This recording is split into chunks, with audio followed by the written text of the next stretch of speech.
Narratives play an important role in human lives. Children, as soon as they learn to speak, they demand to be told stories in the form of narratives. Narratives help them to understand complex concepts, such as ethics or morality. And throughout human lives, narratives remain the single most important way of disseminating knowledge. News is presented to us quite literally in the form of a narrative, as is history. Justice is administered because of narratives, and wars are waged based on narratives. The terrorist attacks in New York and Washington at the beginning of this millennium fueled an interest in using the narrative to anticipate future terrorism. In fact, US government officials hired filmmakers, theater writers, and game developers to come up with a narrative of the next terrorist attacks. But what constitutes a narrative? Now, I'm a filmmaker by profession. I've been trained in narratives. I've been trained as a storyteller.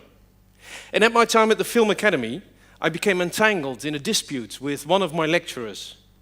He claimed that every story can be told from a limited number of components.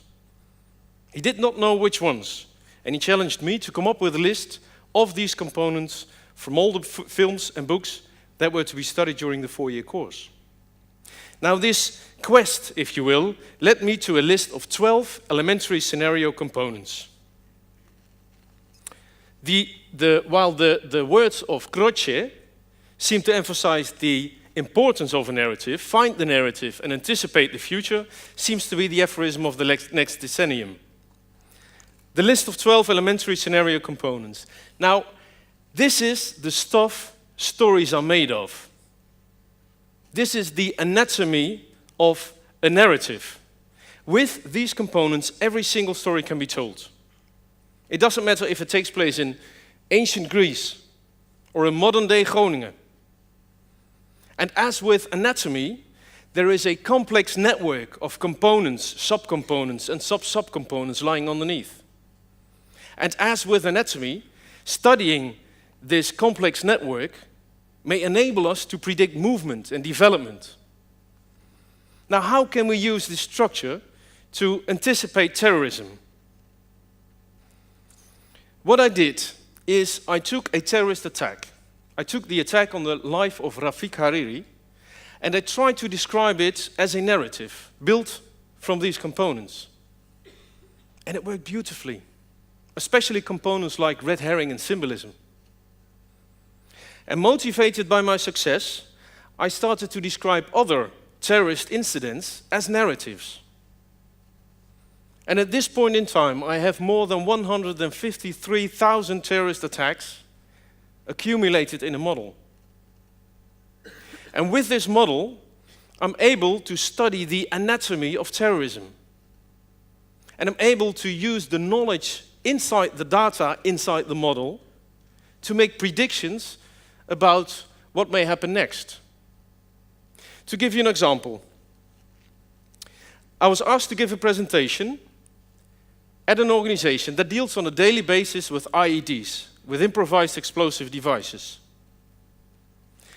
And to prepare in my presentation, I suggested a trend that I had found in the modus operandi of terrorists that work with IEDs.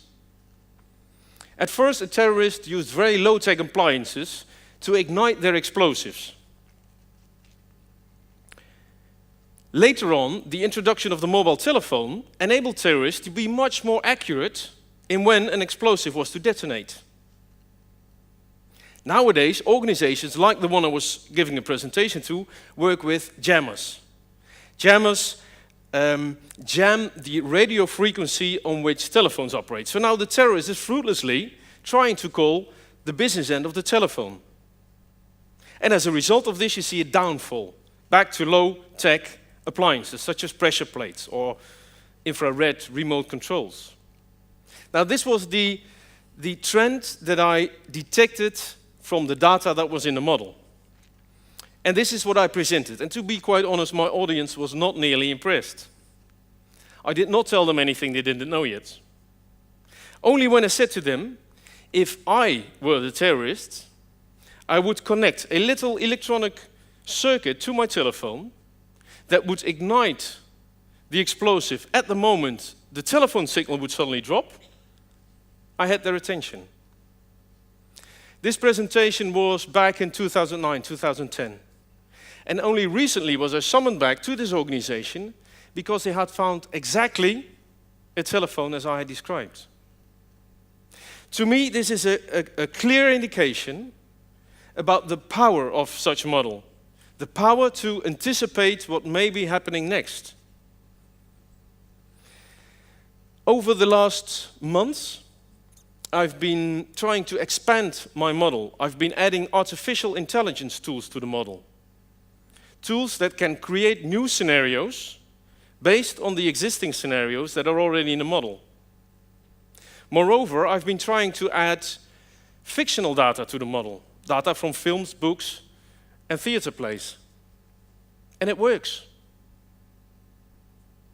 Just imagine what would happen if we were able to harvest all the data that we produce, all the terrorist incidents that are recorded, all the accidents that are described, all the films that are made, all the books that are written, all the games of modern warfare, Grand Theft Auto that are played online.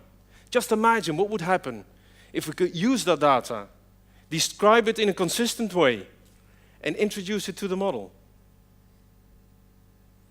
I think we might end up at the point at which it becomes virtually impossible to think of a terrorist act that either has not been performed before, has not been imagined before, or has not been generated by the model.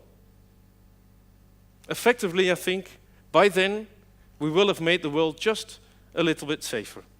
I thank you for your attention.